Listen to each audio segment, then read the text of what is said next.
اچھی طرح سنو، میں یہ سب باتیں کرنے کا عادی نہیں، لیکن آج میرے ایک بزرگ نے مجھ سے کہا کہ کوڈی نواز شریف جا رہا ہے، تھوڑا بات واضح کرنا۔ میرے بزرگ نے کہا، اور اگر کوئی مجھے یزیدی کہتا ہے تو میں اس کو موبائلے کا چیلنج کرتا ہوں، سر پہ قرآن رکھ اور رزق اللہ شاہ کی مزار پہ ہاتھ رکھ اور پھر بول کہ جو اس سچے حسینی کو یزیدی کہہ رہا ہے خدا اس پر لعنت کرے اور سارے فرشتے اس پہ لعنت کرے۔ کھڑے ہو، یہاں کے کھڑے ہیں، کسی کے باپ میں ہمت تو مجھ سے بات کرے یہاں، جس نے پوری زندگی وقف کر دی نبی اور آل نبی کی خدمت کے لیے، جس کی تمنا یہ ہے کہ میں مروں تو ذکر اہل بیت کرتے مروں، جس کی وصیت یہ تمہاری خوشی کے لیے، جس کی وصیت یہ کہ میں مروں تو میرے کفن پہ لکھنا امام شافعی کے 4 مصرے، آل النبی ذریعتی وہم الی وسیلتی ارجو بہم آتا غدن بید الیمین صحیفتی۔ یہ 4 مصرے میں نے وصیت کر رکھی، اللہ کی قسم کہتا ہوں کہ مجھے اپنی تقریروں پہ ناز نہیں، میں کوئی سخندہ نہیں، مجھے نماز روزوں پہ ناز نہیں، مجھے ناز ہے تو شافعی کی طرح نسبت آل محمد پر ناز۔ اور میں کسی خوشی کے لیے نہیں کہتا کیونکہ تقریر میرا دھندا نہیں ہے، کیونکہ اس کو مت بلاؤ، میں نے کہا شوق سے نہ بلاؤ، مجھے کیا کمی ہے، میرے آقاؤں کی در سے میں نوازا گیا، نہ بلانے نہ بلاؤ۔ ویسے میرے پاس الحمدللہ بڑی بات نہیں کرتا، وقت ہی نہیں، مجھے گھر رہنے وقت نہیں ہے۔ میری چھوٹی بچی 3 سال کی ہے، اس کی ماں سے کہتی ہے ابا آ کر کے چلے جاتے، ہمیں ٹائم نہیں دیتے، میرے پاس کہاں وقت ہے، آپ کہتے نہ بلاؤ نہ بلاؤ۔ یہ مجھے حکم تھا میرے بزرگ کا، اس لیے میں نے کہا، جو میں نے تو تنزن کہا تھا لیکن اس کو میرے سر جڑا، میں کہتا ہوں آؤ اس پہ مباہلہ کرو، کون حسینی ہے کون یزیدی اس پہ۔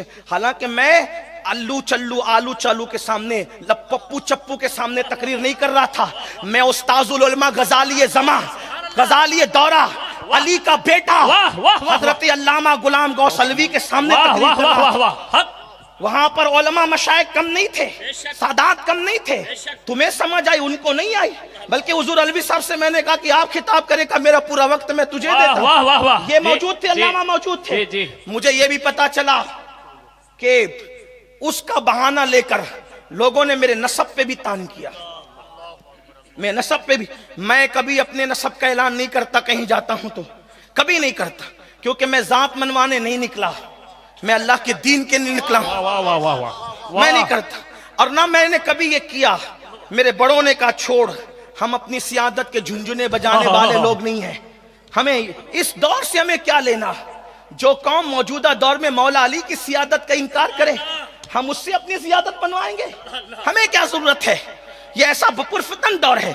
حضرت قاضی ثناء اللہ پانی پتی کی سیادت کا انکار اس قوم نے کیا، صابر پاک کی سیادت کا انکار اس قوم نے کیا، کہ چوچا کے سید النصب سادات کا انکار اس قوم نے کیا، نہیں کیا۔ اب مجھے پیچھے پڑے ہیں اور مجھے گالیاں دیتے ہیں، لیکن میں کوئی وضاحت نہیں کرتا، مگر میرے بزرگ نے کہا کہ وہاں بات کرنا۔ اگر کوئی یہ کہتا ہے مین القادری سید نہیں، میں قیامت تک اس کو چیلنج کرتا ہوں۔ اگر وہ گجرات میں کرنا چاہتا ہے، گجرات میں ہم سب سے بڑا آستانہ گجرات میں غوث پاک کے بیٹوں میں رزق اللہ شاہ کا مزار مانتے ہیں۔ اگر تجھے شک ہے امین القادری سید نہیں ہے تو سر پہ قرآن رکھ، رزق اللہ شاہ کی قبر پر مزار پہ ہاتھ رکھ، اور تو بھی دعا کر کہ اگر میں نے جھوٹا دعویٰ کیا ہے تو میں ہلاک ہو جاؤں، اور اگر تو سچے سیدوں کے نسب کا انکار کر رہا ہے تو اللہ تیری نسلوں کو برباد کر دے۔ بے شک بے شک، حق حق حق حق۔ یہ اعلان تو میں نے بغداد میں بھی کیا تھا۔ ایک شخص مولوی مجھے بغداد میں مل گیا جو میرے خلاف تقریر کرتا تھا، اور ریکارڈنگ میرے پاس موجود ہے، وہ ریکارڈنگ۔ ایک شخص مولوی کہتا تھا امین القادری سید نہیں، میں نے اس کا ہاتھ پکڑا، میں نے کہا میرا دادا غوث پاک سامنے، چل مزار پکڑ کے تو فیصلہ کرا لے یا میں فیصلہ کرا لوں کہ کون ہے سید کون نہیں ہے، یہ فیصلہ کر دیں گے۔ اس نے کہا میں نے نہیں کہا ایسا، میں نے کہا تیری موجودگی میں کہا جاتا ہے، تو بھی کہتا ہے، اٹھ کے بھاگ گیا۔ ریکارڈنگ میرے پاس موجود ہے، میرے پاس ریکارڈنگ موجود ہے۔ اب اس سے بڑھ کر میں کیا کہوں؟ موبائلے کی بات کروں غوث پاک کے آستانے پر، موبائلے کی بات کروں اس لشا، لیکن میں تم سے اپنی سیادت کی بھیک نہیں مانگتا، کیونکہ سیادت کا اصل فائدہ قیامت میں ہے۔ سیادت کا فائدہ دنیا میں نہیں ہے، قیامت میں اور جس قیامت میں فائدہ ہے وہ اللہ بھی جانتا ہے، وہ رسول بھی جانتا ہے کہ میرا نسب کیا ہے۔ واہ واہ واہ واہ، نعرہ تکبیر، نعرہ رسالت، سید محمد امین القادری۔ یہ باتیں میں کرتا نہیں، لیکن مجھے حکم ہے اپنے بڑوں کا۔ آج میں رزق اللہ شاہ بابا کے آستانے وہ شاید آخری مرتبہ وضاحت کروں۔ کچھ لوگ کہتے ہیں وہ قاضی ہے، کچھ لوگ کہتے ہیں وہ پٹھان ہے، کچھ لوگ کہتے ہیں وہ انصاری ہے، کچھ لوگ کہتے ہیں وہ شیخ ہے۔ میں ہنستا ہوں، یا اللہ آخر میں ہوں کیا؟ کیا یہ بتائیں گے؟ یہ کہیں اپنی ماں پہ مجھے تو نہیں قیاس کر رہے ہیں؟ اس لیے کہ اتنے سارے یہ بتا رہے کہ اتنے چہرے تم نے تو نہیں دیکھا تھا پیٹ میں رہ کر۔ میں کوئی گالی نہیں دے رہا ہوں۔ لوگ کہتے ہیں ارے ہمارے ڈاکومنٹس کا غلط استعمال کرنے والوں، سن، میں تو موبائل کی بات کر رہا ہوں۔ اب بھی میرے پاس موبائل میں ڈاکومنٹس موجود ہے۔ میرے جد کریم کو قاضی شرع بنایا گیا تھا، اس لیے ان کو قاضی کہا جاتا تھا، جی، قاضی شرع کی بنیاد پر، برادری کی بنیاد پہ نہیں۔ اور کئی گاؤں، سینکڑوں بلکہ ہزاروں ایکڑ زمین ان کو وقف کی گئی تھی۔ وہ میں نے یاسین باپو کو بھی بتائے، وہ کاغذات میرے پاس موبائل میں، جس کو دیکھنا ہے دیکھ۔ سینکڑوں ایکڑ زمین، ہزاروں ایکڑ زمین ہمارے جد کریم کو، ہمارے اجداد کو ہر دور میں دی، اورنگزیب کے دور میں، اورنگزیب ثانی کے دور میں، ہر دور میں دی گئی۔ اس کے کاغذات آپ کو دیکھنا ہے، آپ بھی دیکھ لیں۔ اگر آپ دیکھ کر ہی یقین کر سکتے ہیں تو آپ دیکھ لیں، مجھے کوئی پرابلم نہیں۔ لیکن اگر کوئی کہتا ہے کہ وہ سید نہیں ہے، میں کوئی اس کے بعد کوئی وضاحت نہیں کروں گا۔ میں کہتا ہوں اس کا ہاتھ پکڑ کے کہو چل رزق اللہ شاہ بابا کے واہ واہ واہ، گجرات نہیں آ سکتا، آپ کے محبت کرنے والے وہاں ہیں، اجمیر مقدس چل، واہ واہ واہ، وہاں پکڑ۔ یہ لاف غریب نواز، سر پہ قرآن رکھ۔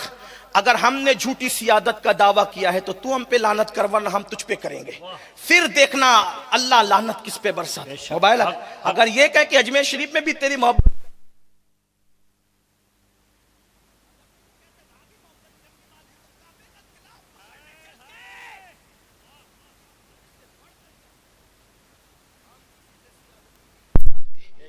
لیکن اتنا ضرور کہتے ہیں سنیو، اور میں اس کے بعد کوئی، میں نے تو طے کیا تھا کبھی میں اس پر وضاحت بولوں گا نہیں، کیونکہ میں ذات منوانے نہیں نکلا، میرے بڑوں نے، لیکن آج ایک بہت بڑے سید زادے بزرگ نے مجھ سے کہا کہ بول دینا اور یاد رکھنا، الحمدللہ میں نجیب الطرفین سید ہوں، میرے باپ کی وجہ سے، میرے باپ کی وجہ سے۔ میرے دادا، میری دادی حسینی سیدہ ہے، میرے دادا حسنی سید، میرے والد نجیب الطرفین ہے۔ ہاں، لیکن جب تک انسان رکشہ چلاتا رہے، آٹو چلاتا رہے، گاڑی ڈھکیلتا رہے، تب تک اس کی سیادت پہ انگلی نہیں اٹھتی۔ لیکن جب اللہ اسے عزت دیتا ہے تو اس کو گھٹانے کے لیے اس طرح کی بات نہیں کرتا۔ اور وہ بھی مالیگاؤں کے وہ چند حاسدین، وہ حاسدین کے کہنے پر، مالیگاؤں کے وہ چند حاسدین جو مولا علی کو سید نہیں مانتے، ان کے کہنے پہ یہ میری سیادت کا انکار کرتے ہیں۔ ان لوگوں کا حال آ کر دیکھ لو ذرا کیا ہے مالیگاؤں میں۔ آپ ان کے کہنے، آپ کون ہیں؟ میں آپ سے پوچھتا ہوں، میرا نسب آپ دوسروں سے پوچھتے ہو؟ نسب بتانے کا خود کو ہے یا دوسروں کو ہے؟ انہیں کیا پتا؟ اور اگر شوق ہے تو میں نے ان سے بھی کہا آؤ مباہلہ کرو، آؤ ان سے بھی کہتا ہوں۔ وہ مالیگاؤں کے جو چند حاسدین ہیں، مالیگاؤں میں آ کے دیکھو ان کی اوقات کیا ہے۔ میں ان کا نام نہیں لوں گا، ان کی حیثیت دیکھو آ کر۔ یہ مولانا آ کر دیکھ چکے ہیں فقیر قادری کو خدا نے کیا دیا ہے اور ان کو کیا دیا ہے۔ حسد کا کوئی علاج ہے؟ اس پر باتیں کرتے ہو۔ اب کوئی بات کرے اس کو میرا موبائل کا چیلنج، 2-4 دن کے لیے نہیں، قیامت تک کے لیے چیلنج۔ ورنہ وہ حدیث رسول سنے، میرے آقا فرماتے ہیں جو میری اولاد کا حق نہ جانے وہ 3 میں سے کوئی ایک ہوگا۔ تم کون ہو 3 میں سے ایک؟ ذرا اس کا اندازہ کر لو۔ میں نہیں کہتا کون ہو، اس کا اندازہ کر لو۔ بات دور نکلی، میں عرض یہ کر رہا تھا، اللہ اکبر، کہ اہل بیت اطہار نے قربانی کیوں دی؟ اور ہر دور میں اہل بیت پہ ظلم ہوا۔ یزیدیوں نے بھی امام حسین سے کہا تھا حسین تیرا نبی سے کیا تعلق؟ ایک سید کے لیے تو دل چھلنی کرنے کے لیے اتنا ہی کافی ہے، کہا تھا تیرا نبی سے کیا تعلق؟ آپ اس وقت بھی رو پڑے تھے۔ آپ شہادتوں پہ نہیں روئے سوائے 2 شہادت کے، لیکن اس جملہ سن کے رو پڑے مجھے یہ تانا دیتے ہو؟ تو یہ تانا تو یزیدیوں نے بھی دیا تھا جو تم سیدوں کو دیتے ہو. ایک دن اللہ کی عدالت ہے، مرنا ہے مرنا. بلکہ میرا عقیدہ تو یہ ہے کہ جو جھوٹا سید بنے گا وہ رسول اللہ کی شفاعت سے محروم رہے. اس کا نہ فرض قبول ہے نہ نفل قبول ہے.